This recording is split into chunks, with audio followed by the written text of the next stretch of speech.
Howdy, hey. Hello.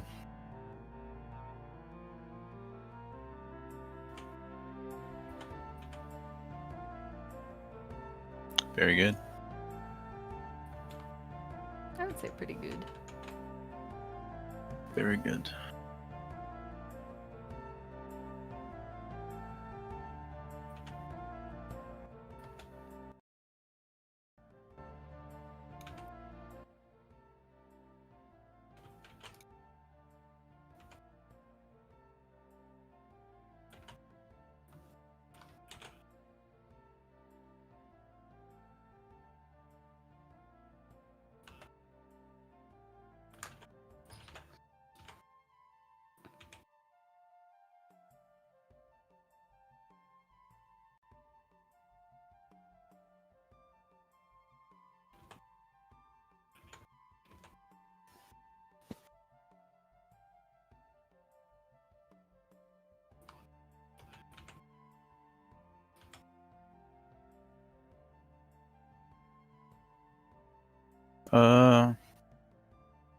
Probably are these classes better than the class I am?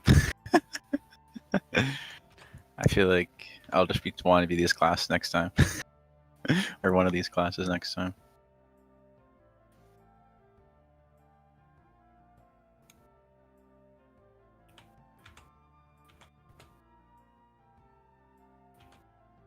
Yeah. Oh yeah, because then you kind of want to get let's say a taste for the other classes. Once you play one, you want to try another, and then actually figure out which one you do enjoy the most. I know some are similar in their ways of their battling style or stuff like that. But if you try all of them, you can probably change it up, or it's best fits for your style.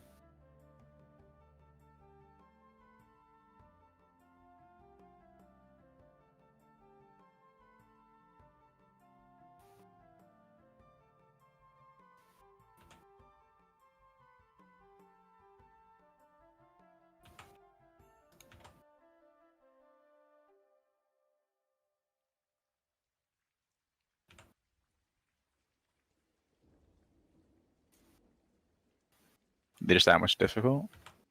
I don't know if that's English or not, but we'll go with it.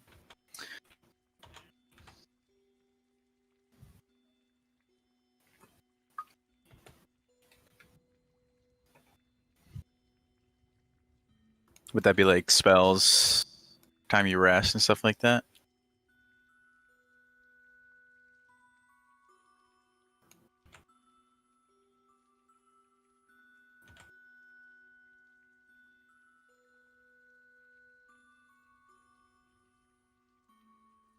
Okay.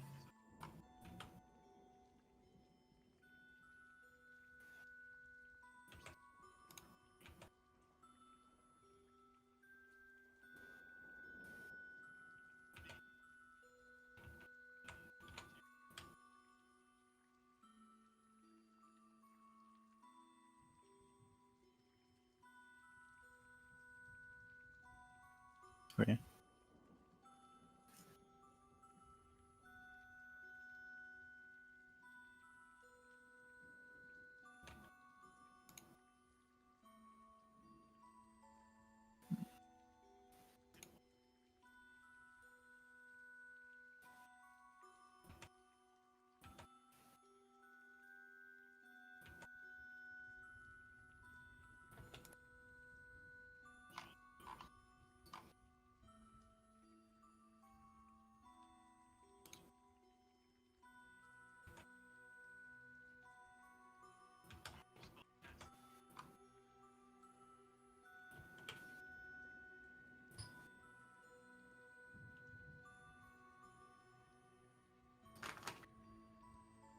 So you have to know the spells to cast a spell? Cool.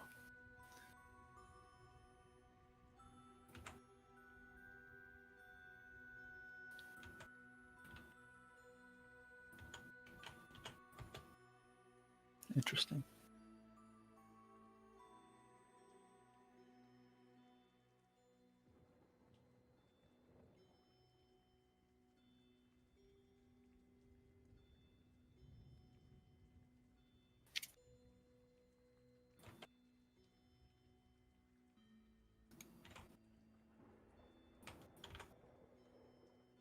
You gotta stay back.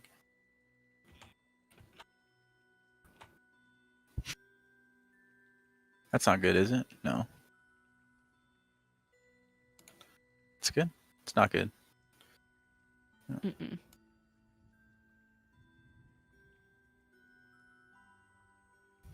Oh, so that means when somebody attacks you, when you roll that armor thing, that like reduces the damage in a way. But normally when you wear armor, it does, I guess. When you're not, it's full damage.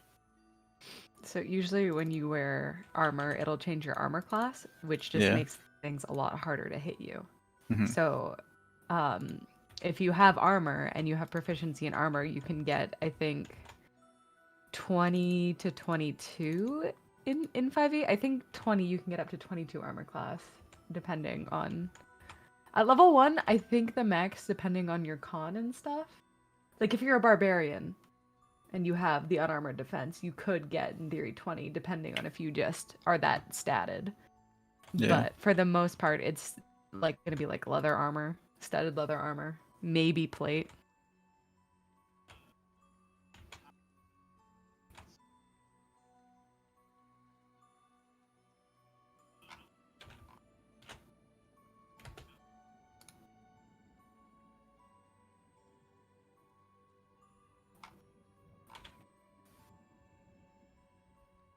Mm-hmm. Not bad.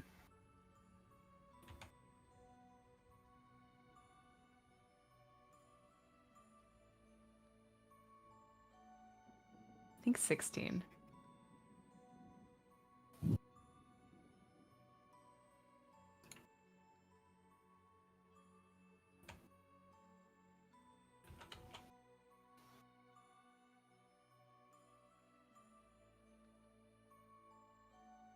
You don't have any proficiencies, you don't get any, you're just kind of wearing your clothes.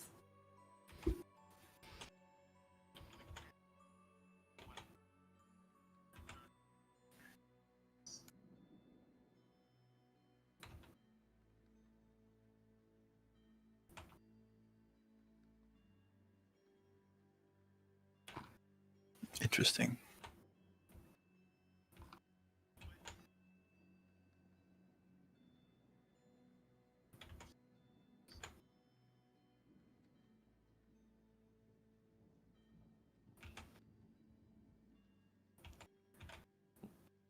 Yeah. Which, when you're a caster, it's very useful for maintaining your concentration spells, because if you lose concentration, then the spell just drops.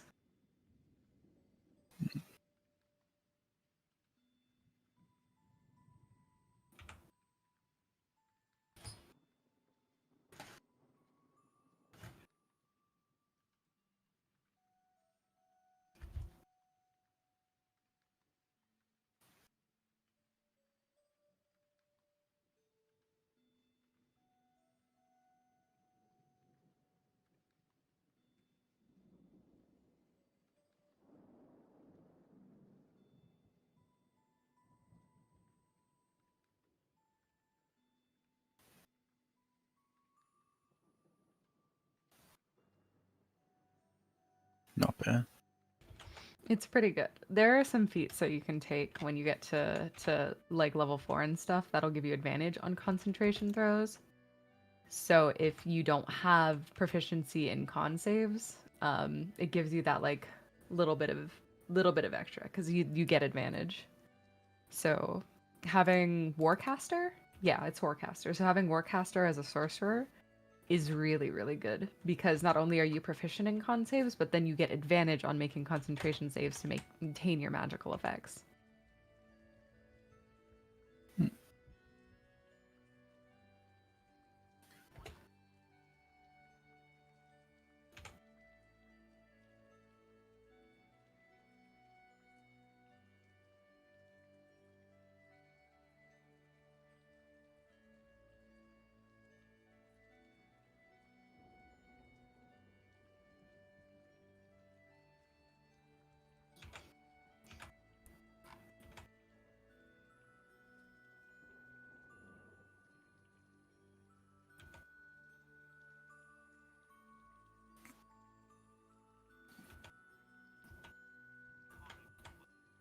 Mm-hmm.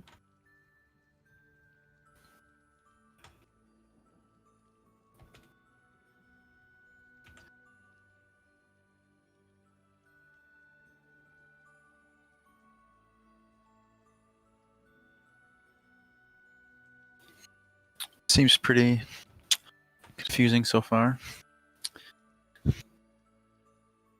Like if I was in the role of the sorcerer, I guess, in the game.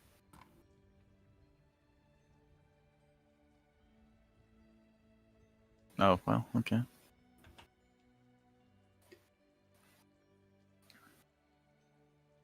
Yeah.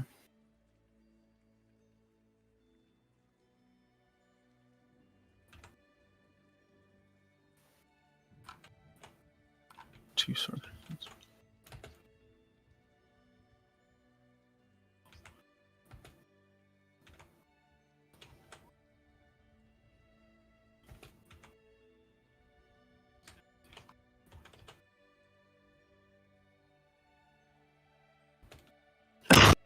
Sorry.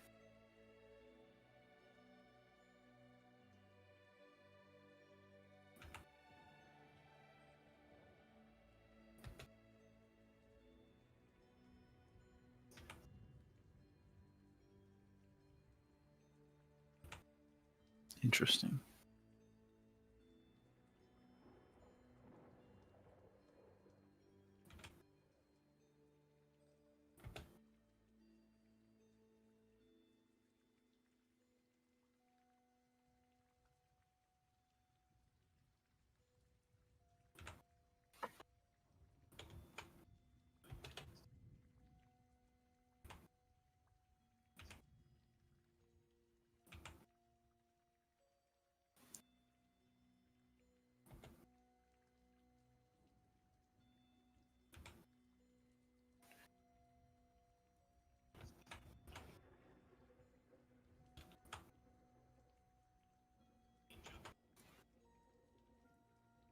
Mm-hmm.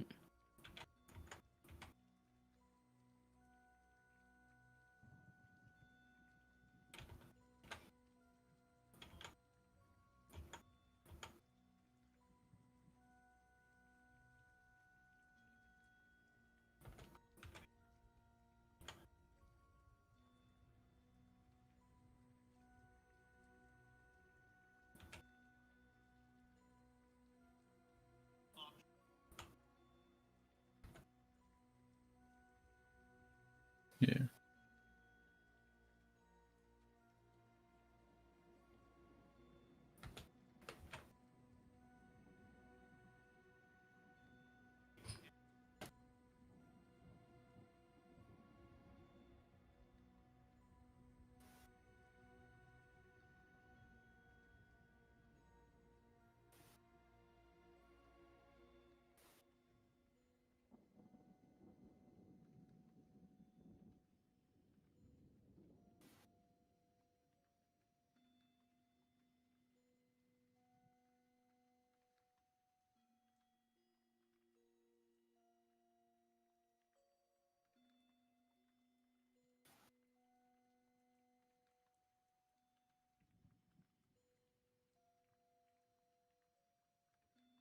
You can do that.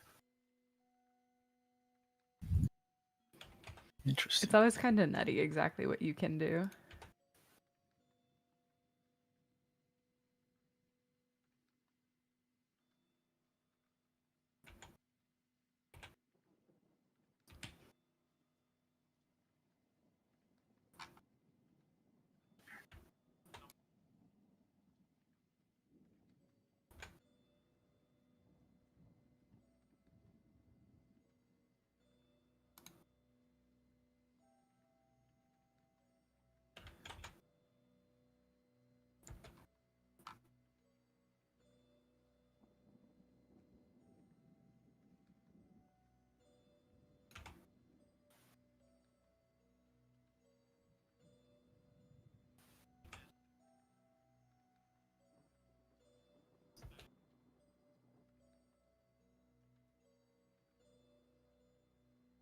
Yeah.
What?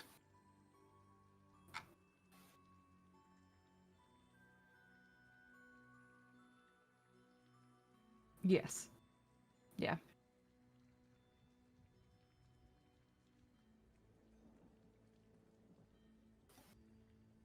Pretty cool.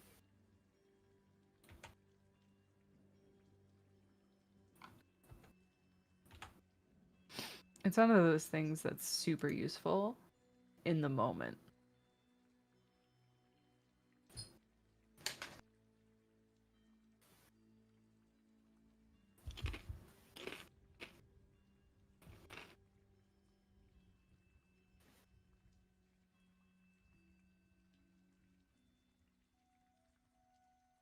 I believe that. I have just realized I was muted this whole time on the stream. Sorry about that, guys. Really? Is that actually you were? Yeah, it was. I'm watching the stream. I just didn't have the volume up. Yeah. Oh, but you are, yeah. Yep, we'll fix that now. That's funny. So It's all good. we were basically just going over the sorcerer, and we're currently halfway through the meta magic options. I suppose we should just give a quick recap then of everything we covered. Sorcerer, you're tied with the wizard for the lowest number of hit points. Gain proficiency in Constitution saving throws, which help with your concentration checks to maintain spells.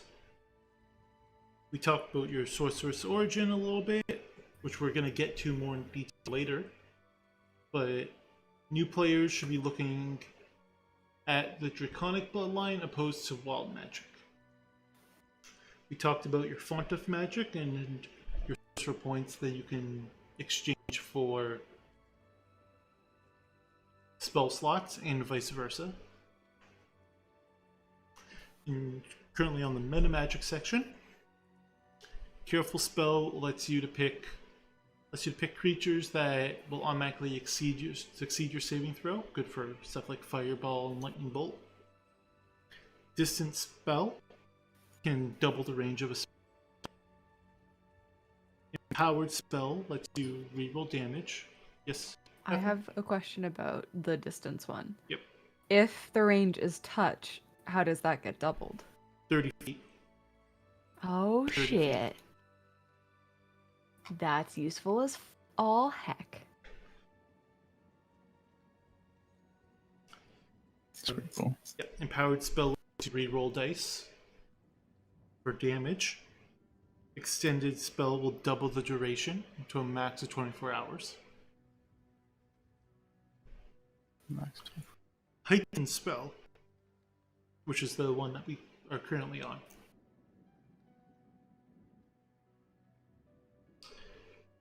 When you cast a spell that forces a creature to make a saving throw to resist its effects, you can spend 3 sorcery points to give one target disadvantage on that saving throw.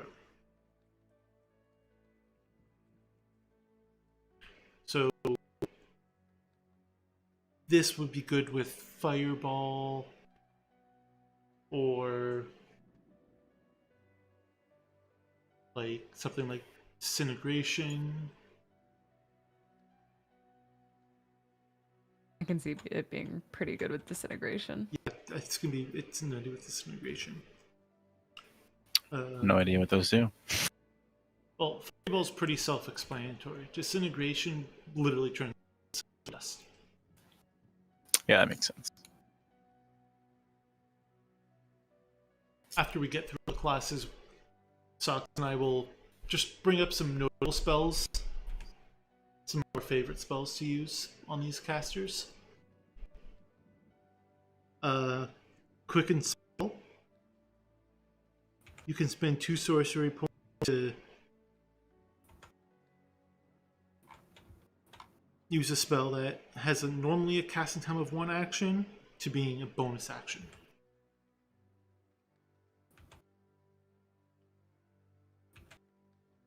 And subtle. Spend 1 sorcery point and you cast a spell without using somatic and verbal components.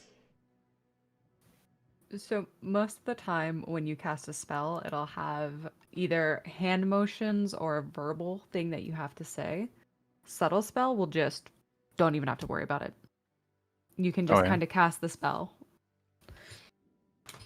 It's really useful if you want to stealthily do things, because 9 times out of 10, there's no subtle way to really cast a spell at all, unless you have this. And the final one, this is the one where that gets nutty. Really nutty. Twin spell. Cast a spell that only targets one creature and doesn't have a range of self, which means you can only cast it on yourself. You can spend number of sorcery points equal to the spell's level to target a second creature within range of the same spell. 1 sorcery point if the spell's a cantrip. To be eligible, the spell must be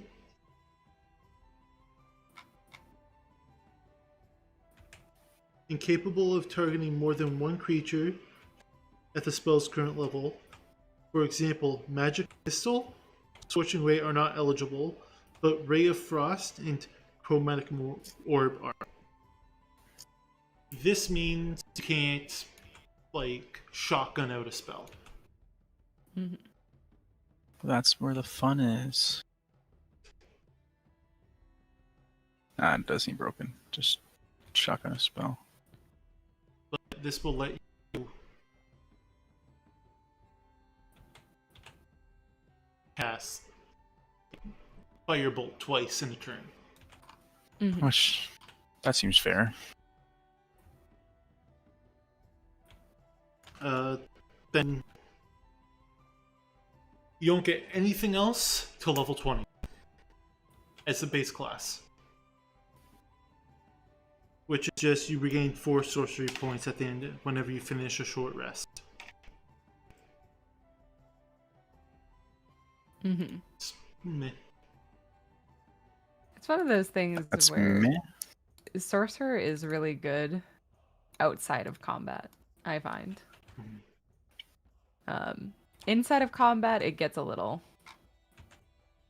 It's depending how you decide to do it. Mm-hmm. Now, the two Sorcerer's Origins are Draconic Bloodline and Wild Magic. So at level 1, when you pick your subclass as Draconic Bloodline, you pick a dragon and you gain... You pick type of dragon, and the type associated with that dragon applies to later on effects.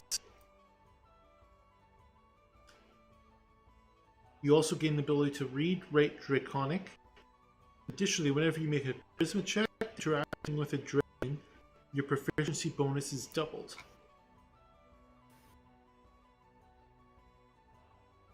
Weird.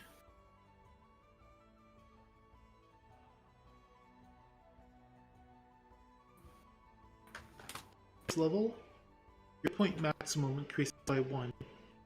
Every time level in this class. In addition, parts of your skin are covered with a thin sheen of dragon scales. When you aren't wearing armor, your AC is equal to 13 plus your dex. So this will turn your extremely squishy self into something that can take a little bit more of a hit. Something that can take a punch, A little bit. take a stab.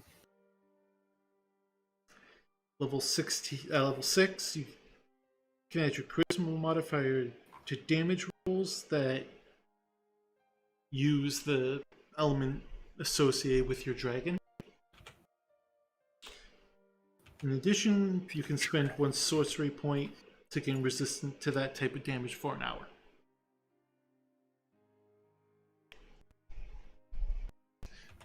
$14, you gain dragon wings. So you gain a That's fly. pretty cool. You gain fly speed. You can use your turn. You can use a bonus action to create these wings. Can't use your wings while you're wearing armor unless the armor is made to accommodate them.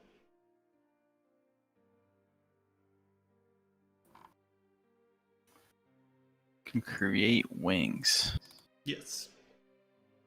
That sounds like a blast. So, and then at level 18, as an action, you can spend 5 sorcery points to draw on the power of a dragon and exude an aura of awe or fear up to 60 feet. For 1 minute, or until you lose concentration, as if you're concentrating on a spell. All creatures that start your turn in this order must succeed a wisdom saving throw, or be charmed or frightened. Your choice. Until the order ends. A creature that succeeds on the saving throw is immune to your aura for 24 hours. So, this this bloodline will lend itself good to being more of an elementalist and being a slightly shorter ranged sorcerer, as you want to be slightly closer to the fight to get your auras off and whatnot. So as if you're going a bloodline or draconic bloodline sorcerer, I would recommend you avoid using Distance Spell.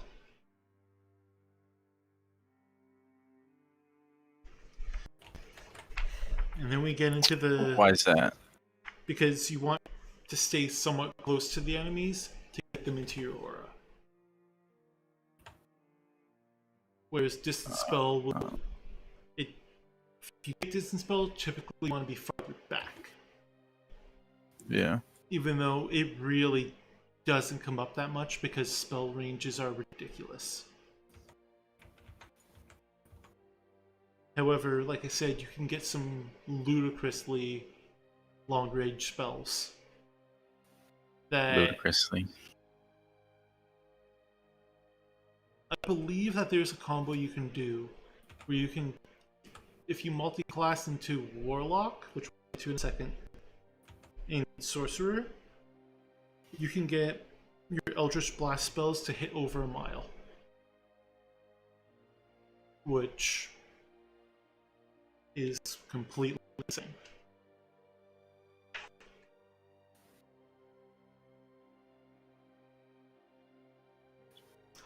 Wild magic is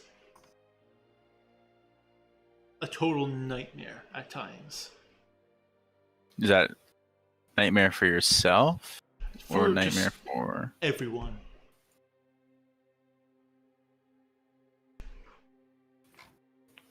Basically, seems weird to be for everyone. whenever you cast a spell, you roll an additional d20. If it's a 1, your spell goes haywire. Really? And a random effect happens. There's this table of a bunch of potentially really good effects, potentially really bad effects, a lot of weird and wacky effects, such as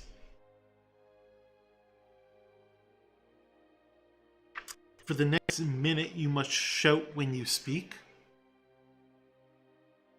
What? That's pretty cool. You turn into a potted plant until the start of your next turn.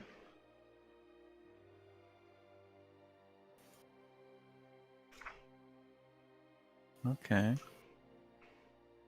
Okay. You cast Grease, centered on yourself. Grease. There's one where you just completely explode. And Who you would want cast that? Fireball on yourself.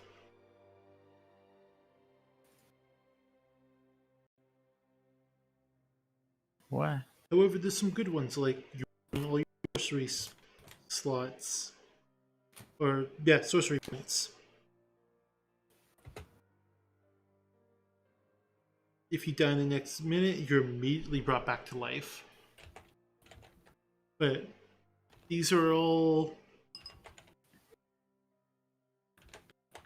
very rare and random. There's about 50 of these in this chart. So each has about a 2% chance of going off.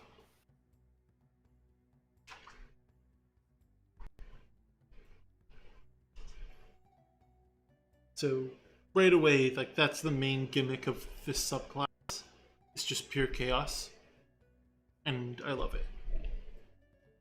I have yet to have an opportunity to play a wild magic sorcerer. Something. You want to? I really want to.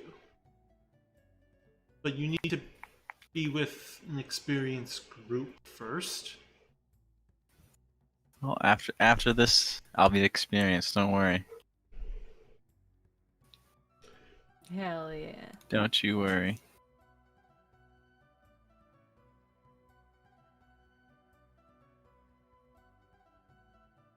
Also at level 1, you can gain an advantage on one attack roll, ability check, or saving throw.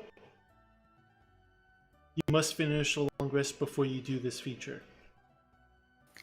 However, anytime you use this feature,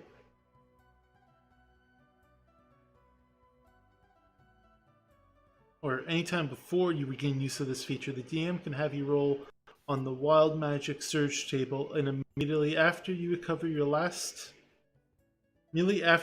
your last sorcerer spell of first level or higher, you regain the use of this feature. Essentially, what that is let's say you're in combat. Yeah. And you have to make a dexterity saving throw because of something. You can use this feature to gain advantage on that check, but then the DM you the wild magic table, the effect would happen, and from that point on, until you either finish a long rest or cast your last spell, you will regain the use of the feature. It's a one-time thing that just lets the DM have fun, essentially. However, Not bad. a sorcerer can burn through their spell slots by converting a spell slot to sorcery point and casting a spell. Just melt through their spell slots super quick. Which isn't good. Well, it depends actually. If you're fighting.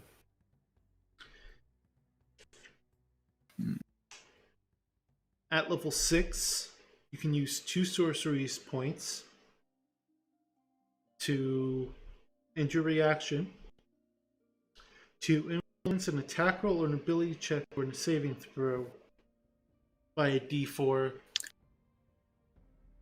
So essentially it's, let's say, a bad guy is attacking you. You can use your reaction in 2 sorcery points to roll a d4 and either subtract or add to that roll. Okay. It comes in handy a lot, as it's just a small boost or a small debuff.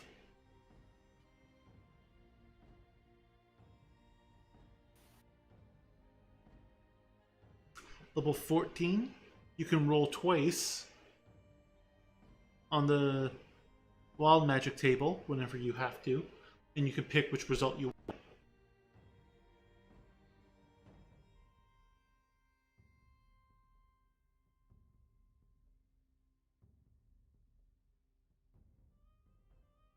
I think I'm liking Sorcerer, but it seems really complicated. It is. It really is. Then at level 18,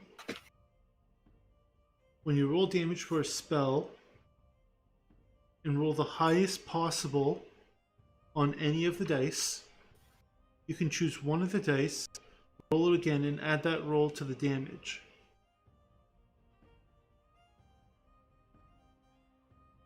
Essentially, if you roll, let's say a spell calls for a d10. If you roll a 10, you can add another d10 damage. At least that's the way I interpret this. So you might be interpreting wrong, but you might be right, honestly. Mhm. I trust your interpretation. But the most important thing about this game is it's the way the DM interprets the rules and the way the players interpret the rules. As long as you two are on, the player and the DM are on the same page, you'll be fine. Nice. Okay. Mm-hmm. So next we go on to Warlock.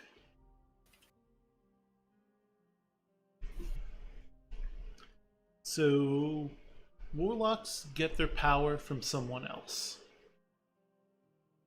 They either sign a deal with a devil, or they make a bargain with some otherworldly entity.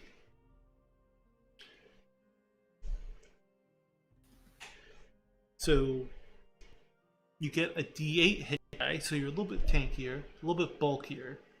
You're still pretty squishy, but you're bulkier than the wizard or sorcerer. You get light armor and simple weapons. And you have wisdom and charisma saving throw proficiency. So level 1, you choose who's your otherworldly patron. It's either a fiend, an archfey, or a great old one.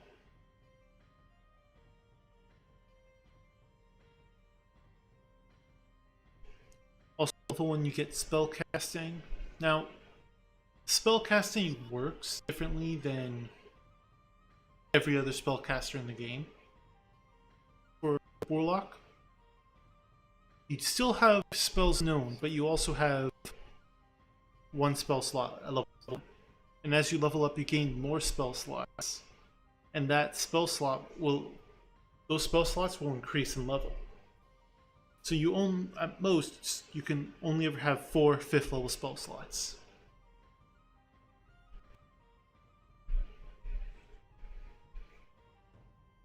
Mm-hmm.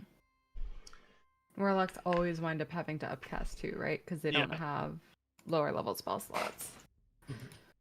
So even if you're casting a spell that's normally 1st level, you're casting it at 2nd level most of the time, depending on your level, of course. Now, before we get into Eldritch Invocations, there's one spell that we need to talk about called Eldritch Blast. This is the go-to spell for Warlocks. They're the only ones that can get it, apart from some feats. And it's a simple, you roll to hit and you do d10 damage.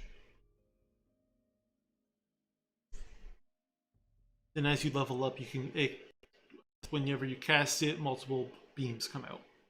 And you can target. What was that spell again? You said Eldritch Blast? Eldritch Blast. So I'm looking through them right now, and a lot of the stuff they get says Eldritch at the start of it. Yep. Interesting.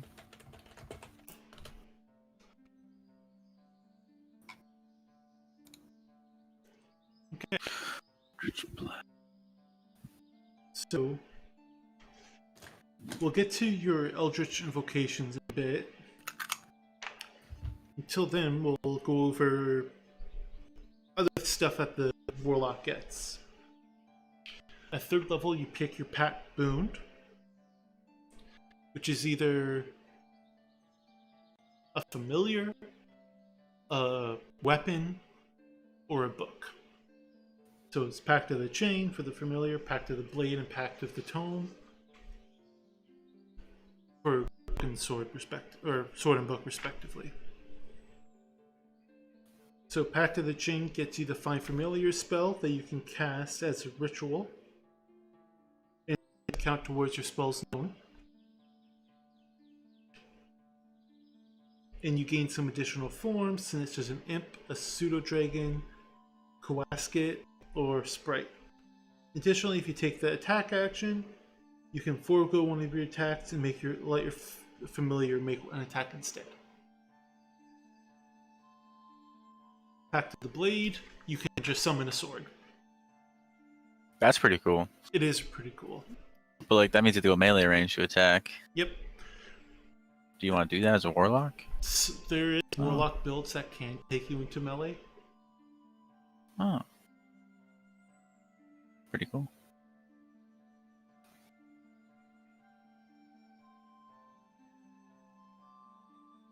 And you can change a magic weapon into your pact weapon. If you want. Pact of the Tome. Like the Bard, where you can learn spells from other classes, this allows you to do the same thing.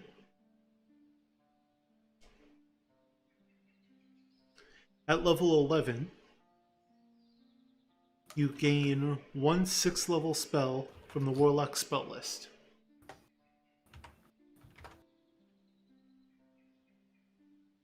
And you can cast that once per long rest. Then you get a 7th level spell at level 13, 8th level spell at level 15, 9th level spell at level 17, and you regain all those uses when you finish a long rest. So this just keeps the Warlock in pace with the other two casters.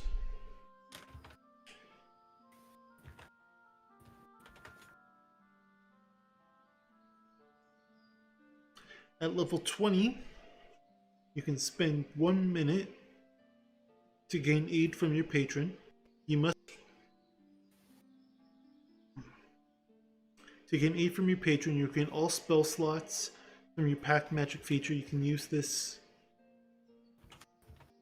You can use this feature once per long rest.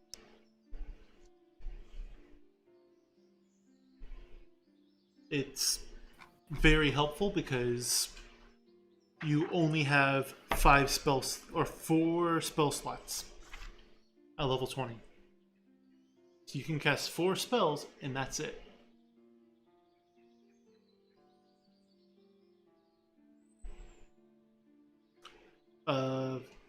Taking a look at the subclasses, the Fiend, and the Great Old One.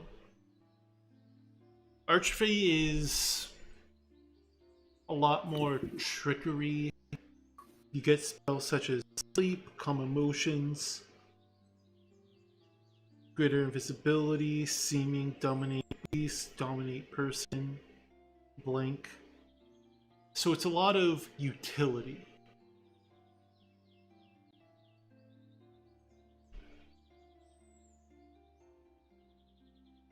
It doesn't give you too much in the way of extra damage. However, you still get you can play with like other creatures' emotions and whatnot. It's a very tricky subclass to get down.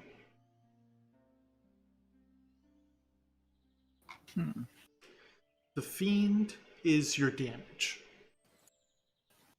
You can only choose one of these, right? The Archfey, the Fiend, and the Great Old One, you said? Yeah, you choose one of these. You can only choose one. The Fiend is the damagey based one. You get spells like Burning Hand, Scorching Ray, Fireball, Wall of Fire, Flame Strike. You gain temporary hit points if you kill something.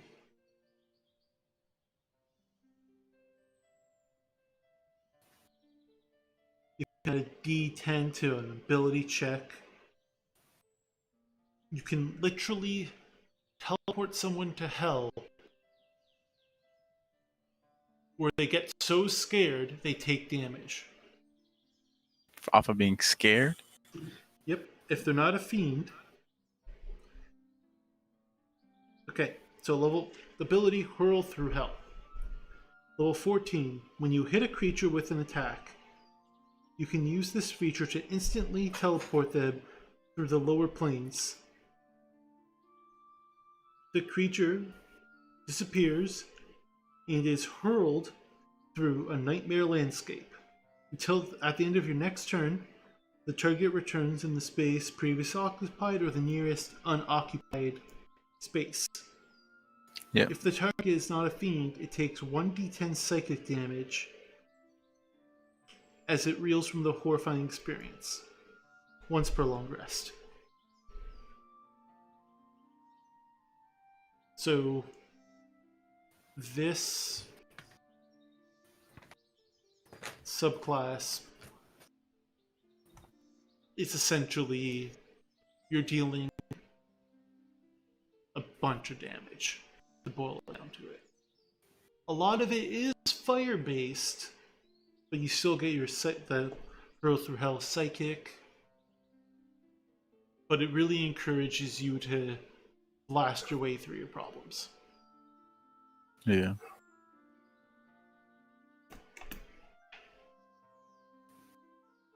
I'm looking at the Fiend more. It's a lot of fire-based stuff. Yeah. Like, yeah, Burning Hand, Scorching Ray, Fireball, Wall of Fire, Fire Shield, Flame Strike, Scorching Array. Mm-hmm. What was Archfey? Let's see what Archfey was. Growth, Beast. I don't know, not like much specific one. It lends itself to much more of a druidic theme. Yeah.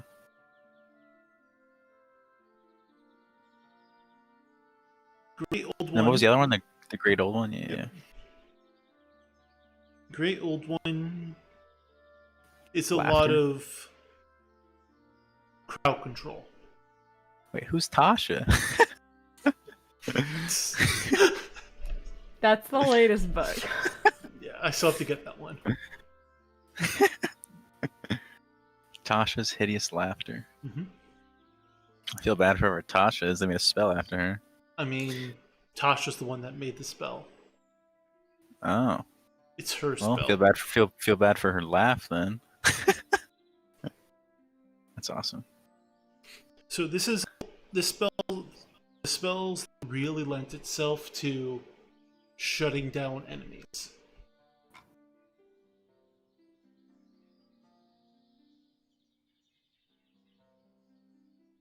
It has a lot of eldritch horror, Lovecraftian horror themes in it. So like Cthulhu and the such. Mm-hmm. You gain telepathy at level 1.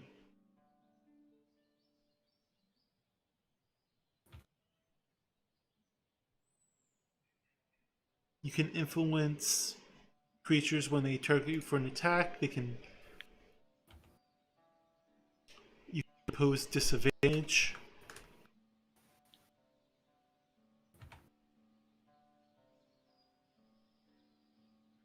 And then your next attack will have advantage on them if they miss. So it lends itself to being more of a duelist in the way. You gain resistance to psychic damage at level 10. And whenever a creature would deal psychic damage to you, they take the psychic damage back. So if you take 5 psychic damage, they'll take 5 psychic damage. Then at level 14, you can kill someone's mind and make them a thrall. That's pretty cool.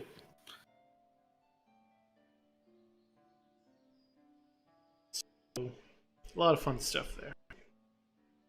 Seems like a fun class too. Warlocks Every class seems like so much fun. really fun. Makes me like regret choosing what I chose. Oh well. There's always other characters you can play. Rogues. Yeah. Rogues are extremely helpful. No, I believe it. I wouldn't feel bad about picking a rogue. Yeah. It's just these have a lot more magical flair. Rogue gets a lot more personal utility. Yeah. So the higher level a rogue is, the harder it is to kill. Not based off hit points. It's just extremely difficult to He's damage. elusive. Very much so. So now we get to Eldritch Invocation at level. Essentially, there's a huge list, which we're not going to go through them all. We'll talk about some of the big ones. But you gain bonus abilities. So this makes the Warlock probably the most customizable class in the game. If you remember before, what I was talking about, Swiss Army knife of classes that can mold into the shape of what they need to. The Warlock is always going to fill the caster role, but these and all the other choices you get to make in the game for this class can lend itself to either being like more melee based, more supportive, more utility. Like, this is probably the only subclass where you really get, or class in general, where you really get 3 options to define your character. Being the subclass, your pack boon, and now these, on top of the spells you can pick, so that's 4. Mm-hmm. Anyways. Big ones, Agonizing Blast, your Eldritch Blast cantrip. You can add your Charisma modifier to the damage. That's pretty. If you're playing a Warlock that uses a lot of Eldritch Blast, you're going that level 2 automatically. Okay.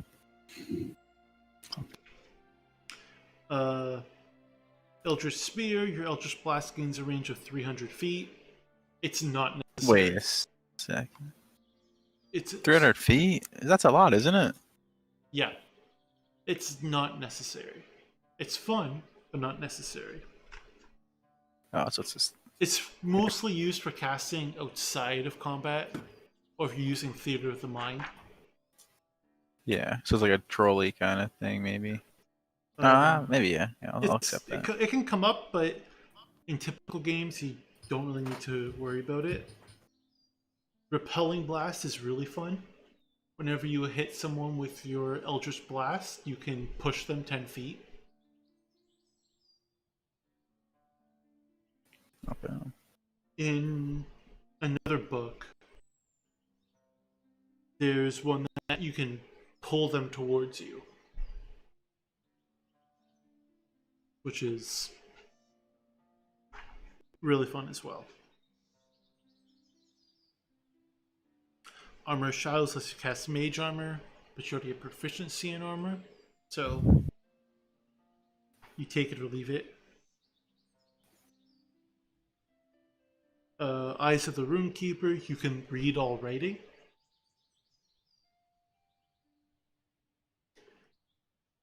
If you do go Pact of the Blade, you're going to be going for Thirsting Blade, which will give you a second attack, a part of your attack action. Any other, Catherine? I'm assuming you played a Warlock before. Very briefly, I have, yes. Okay. Do you have any other suggestions of these for someone to take? I always think if you're a caster, warcaster is always good, no matter what. That's one of the big feats. I think actor as well. That way you can, especially if you're playing a face of the party, or if you have Mask of Many Faces, if it's like a very RP based game, it can be very, very useful, especially because it buffs your charisma. Mask of Many Faces, by the way, is one of the Eldritch invocations. For those, I didn't bring it up before. So it all depends on whether you're a hitty warlock or a facey warlock. Yeah. You know? It all depends on your character of which ones you want to take. So Zach, do you have any questions? On Warlock itself? Yeah. Or Sorcerer, because that really didn't come up. Anything we talked So about like when So we talked about like the Archfey, the Great One, and the Fiend, I think. Yeah. I see other options here. Are we able to choose those ones too, or just those three? We're talking about the ones in the player's Okay, so these other ones are in then other books as well, yeah. or newer versions maybe as well. As a new player, you're either using D&D Beyond, or you just have the player's handbook. Yeah. Okay. If you're first getting I was into the wondering. game, you're not buying every single book. No, that's true. Yeah. Honestly, the most But like, would you probably, say go ahead. Sorry. those are the more common ones you'd say to build around if you're a warlock? Yeah. Especially for players, because a new player, they probably won't even have the book. They will probably just be using their buddies for a few weeks. The most true. they're even spending on the game is probably a mini and some dice. Yeah. I like dice. Yeah. Should buy some. Oh, it's a Oh. slippery slope. Is Warlocks probably better for beginners than Sorcerers then so far? Oh, 100%. Out of these three? 100%. Yeah. For sure. 100%. Just less confusing probably. Mm-hmm. Okay, not bad. Even compared to Wizard too, I think Warlock is Warlock be the It all easiest. depends on the easiest. It depends on which spells you take when you compare Warlock to Wizard. Yeah. Especially at level 1. Warlock, you do get more at level 1. But it's hard to beat just Ultra Blast go to the trip. Mm-hmm. Yeah. The only real thing wizards have going for them is that they can, as long as they have paper, the magical paper and stuff, they can learn an unlimited amount of spells. Yeah. And they can pick up new spells at literally any time. Mm-hmm. That's pretty cool. But that's all they have going for them. They don't really seem that crazy after that. They get a couple unique abilities, but because it all depends on the type of wizard you are too. Yeah. So in the player's handbook, all the subclasses are based around a different school of magic. So it's really, you just find whichever type of spells you like and you go with that school. So most likely you're going Evocation Wizard, which is the damagey based stuff. Anyways, wizards are a spells prepared, which means you know a bunch of spells you only can use X amount a day. Mm-hmm. Ones that you prepare. Ones you prepare. Unless they can be cast as a ritual. Exactly. So what would prepared spells be like? Like you bring Think of it like a potion to be able to. You have to bring a potion for that day, and so you can cast a spell from that potion or something. Think of It's it a like weird this. example, The best but- way you can put it is the wizard has their book full of spells. Yeah. Each day they memorize X amount of spells. So let's say 10.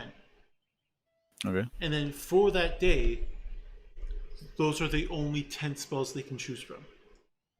Oh, so they can have an unlimited amount of spells, but you choose which spells you use for that.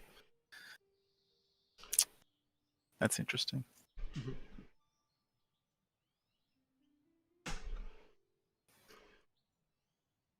they do have cantrips known, so they can know Yeah. a certain number of cantrips. Mm-hmm. But anywho, we'll get to their first ability, which is, other than spellcasting, which is level 1, Arcane Recovery. Once a day when you finish a short rest, you can choose expended spell slots to recover. The spell slots have a combined level equal to or less than half your wizard's level. So at level 6, can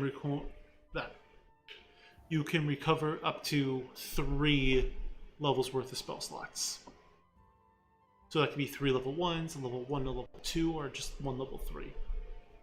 And each level spell is stronger than like, The lower ones, yeah. so like level 3 is less strong than level 1, though. Yeah. Like that kind of thing, or 2 even. Yep. And you can upcast spells, which is just you cast a level 1 spell, a level 2 spell slot, and it gains extra effects. Most of the time, more damage. And only wizards can do that, or can Warlock and Sorcerer do that as well? All spellcasters can do that. Okay. Not bad. Level 2, you get your subclass. And your next base class feature is level 18. Wow.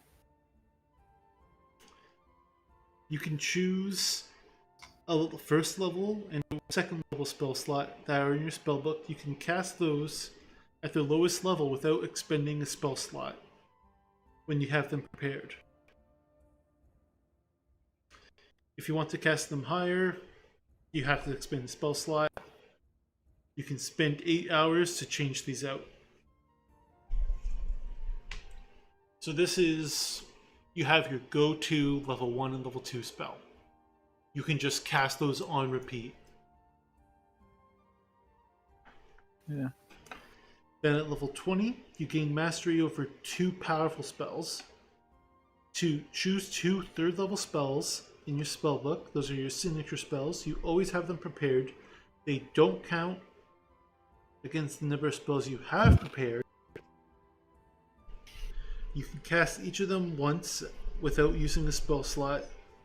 When you do so, you can't do so again after finishing a short rest, a long rest.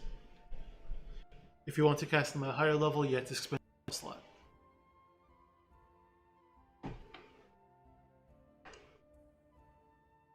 That's basically the base wizard. Yeah, that's just the base. Basic. The base wizard is very cut and dry. Yeah. Very easy to kill as well. Yes, because you only have a d6 hit die and no armor proficiency. Unlucky. Mage armor is really one of the big spells that you should take if you're playing a wizard because you're so squishy. So Yeah. all of the subclasses have essentially the same they get 2 level 2 abilities. It's like I said before, they're all the subclasses are based around a school of magic. And the one ability that they all share is whenever they're running down a spell that matches their school, the amount of time it takes and the amount of gold it costs is halved. Which is fantastic. Because some spells can get pretty expensive. Mm-hmm. Now, this isn't buying a spell from a spell shop. That still costs the same. It's transferring that spell into your spellbook. So if you go to a magic shop that sells spell scrolls, that fireball spell scroll still costs the same as it would for anyone. Mm-hmm. But you can just write it down for half the price. Mm-hmm. If you're in the evocation school. So all the spell classes, they get something fun at level 2 that goes along with their, like, in addition to writing down the spells, they get something fun. Such as... For an evocation wizard, I can choose somebody who just passes or doesn't get hit by whatever it is. I think it's they just pass the save, or they avoid the effects altogether. They avoid all the effects altogether. Yep. So if I'm casting, let's say, Fireball, and everybody's in the way, I can just be like, yeah, we're not going to deal with that today. Yeah. And nobody has to deal with Fireball damage. Yeah. So, all of the features in all the all the schools, themselves to typical theme of the spells, like Abjuration's a lot of wards, shields, and defensive. Yeah. Conjuration's a lot of summoning. Divination is like seeing the future, scrying. Enchantments, buff, debuffs.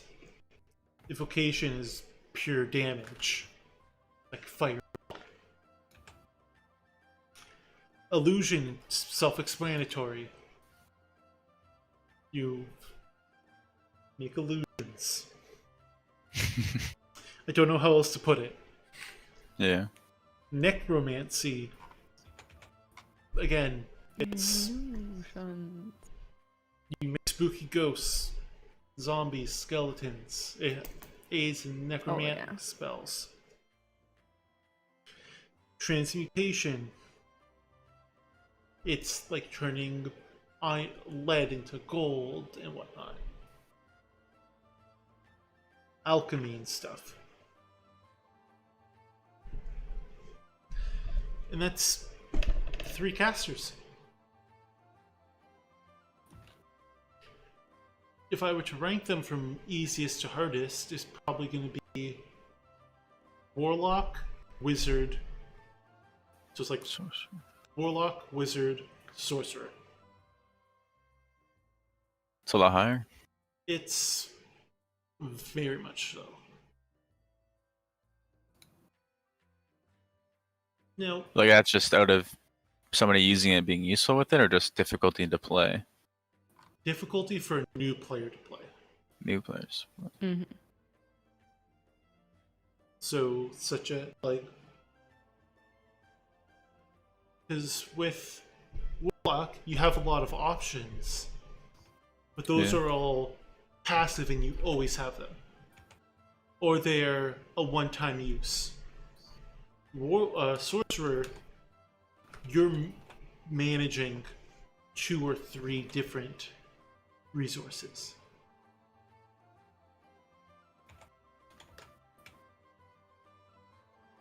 Now, all these classes, and all spellcasters in general, are kind of tricky for new players because of the spells. In the back of the player's handbook, it has every class and the spells they can learn. Mm-hmm. Followed by, in alphabetical order, all the spells. There's very helpful apps such as D&D Beyond. There's a mobile app I use called 5e Spellbook, which will have all these spells in it. And it makes playing a spellcaster extremely, extremely easy. Yeah. Of only having the spells you can cast in front of you and not having to flip through and to get to all the other spells. True. Not a sponsor though. A sponsor, but highly Or recommend. D&D Beyond. So, Catherine, what are, like, let's say your 5 go-to spells whenever you play one of these classes? Oh boy. Other than Eldritch Blast. And Fireball. I mean, Fireball can be included pretty much because they all I like- come with it. everywhere. I like Witch Bolt a Mhm. lot. Mage Armor. Mage Armor is really good. Tasha's Hideous Laughter can be funny in situations, which I get a kick out of it. Magic Missile, just because it's 3 auto hits. It's not a lot of damage, but the 3 auto hits are really good. Mhm. And Tongues. Just the ability to communicate with people and not have that language barrier can be really, really useful. For me, honestly, most of my go-to spells are cantrips. I typically play classes that don't have dark vision, or races that don't have dark vision. So if I'm playing a spellcaster, I'll often take Mage Hand and Light. Because I think it's only Mage Hand that's one of them's concentration, one of them isn't. But what you can do is cast Light on a rock and use Mage Hand to carry it for you. So if you're in a dark cave, you can just have a floating light source 30 feet in front of you. Other than that, like, Mage Armor is always a good option. Armor of Agathis is a really good alternative, where Mage Armor gives you extra AC. Armor of Agathis will give you temporary hit points that when someone hits you with a melee attack, they take frost damage. It's not bad. I feel like it's a more defensive one that would be worth it for these squishy Yep. mages or mages, I guess we'll call them. Magic users. Mhm. Once you get to level 3, Haste and Slow are very good utility spells. Haste is a very powerful buff, and Slow is a very powerful debuff. Hasting your monk or your barbarian can be bonkers. It's crazy. Slow is very good to put on enemy fighters and the warriors, because it reduces the number of attacks they can make. It makes it so they're more likely to get hit from spells like Fireball. It slows them to like only 10 feet of movement.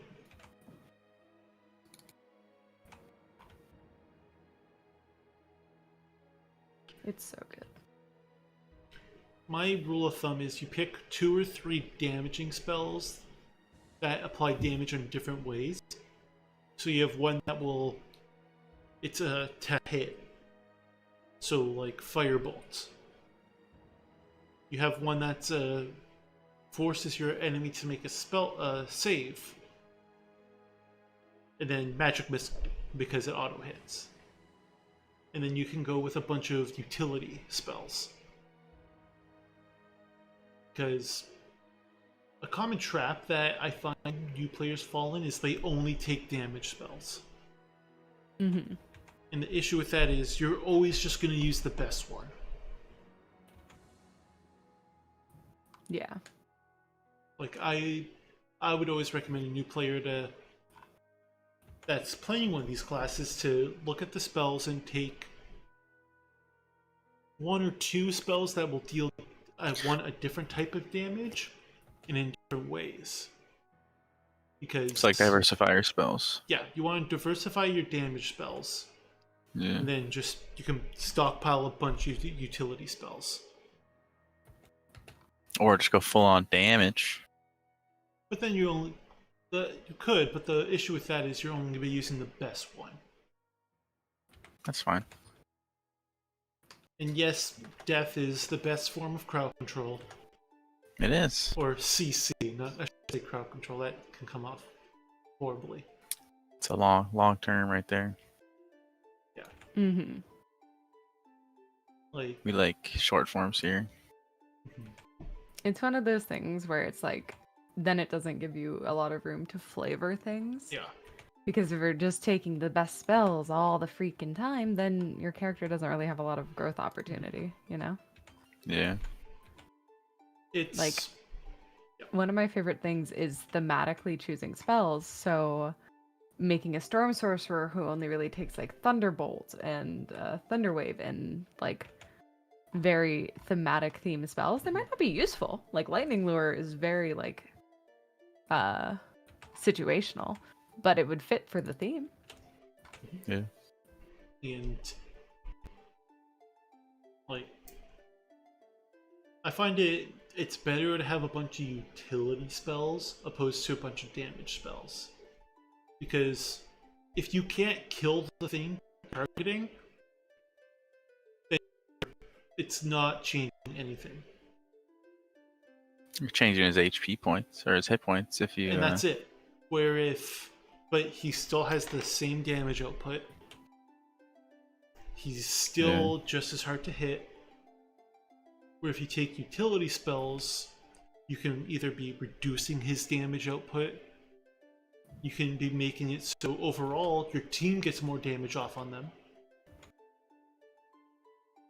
You can be completely eliminating them from the fight in some cases. I feel like utility is always good though in like a team environment Yeah. where like they can work off what you've done to the enemy as well, or even Like to them if you give them like speed or what other spells do. if you cast slow onto an ogre, for example, that ogre goes from having like 2 or 3 attacks to 1. So you're cutting his damage output by a half or 2/3. Yeah. Which means then your team also takes less damage in general. Because the way that combat works in D&D, it's all around action economy. So typically it's, despite immense power level differences, the side that has more attacks has the advantage. So if you were to take, let's say, 4 things with a power level of 5 versus 5 things with a power level of 4, at the start of the fight, the group with the more attacks and more actions has the advantage going into the battle. But as soon as one of them dies, or their actions, their available are reduced, then the more elite-esque group has the advantage. And if you think of it like that, that's when utility really comes through. Yeah.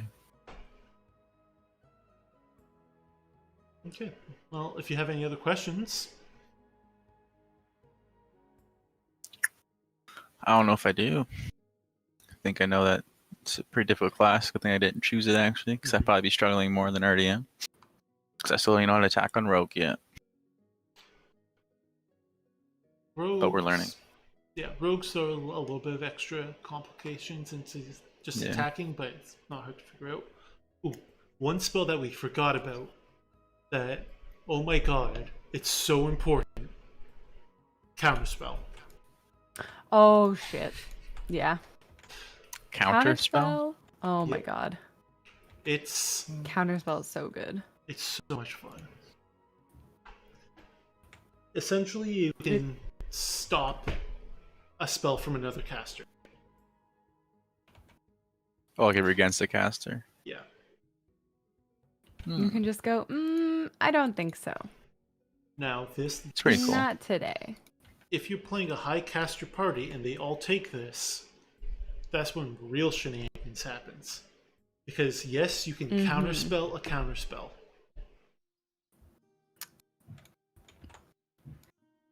It gets a little bit crazy after that, though, because a lot of times that can and will trigger like a wild magic surge. Yeah. Like, and I'm pretty sure, say you're casting Fireball, and then someone goes to counterspell it, I'm pretty sure you can counterspell that counterspell. Mm-hmm. Because you're using your action and your reaction. That's pretty interesting. So counterspell, once you hit level 3, it's like haste, slow, counterspell, fireball, lightning bolt. So a fun interaction, fun Yeah. gameplay that would be. In my opinion, spellcasters peak at level 3, and then they get a resurgence later on. Oh, It's why a lot of Or times third level if spell, so level 5. somebody if somebody's dipping into caster, they'll take at least 3 levels of it because that's when they get their good stuff. They get their Yeah. good stuff. Like you get third level spell slots at level 5, and that's when the chunky stuff comes into play. Mm-hmm. Like,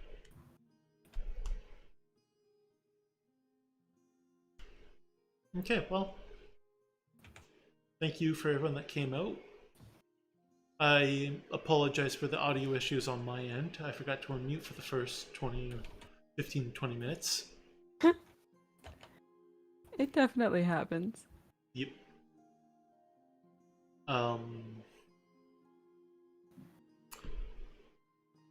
So Sunday, we may be doing another episode of Lore Masters, or we might be doing the gameplay, depending on.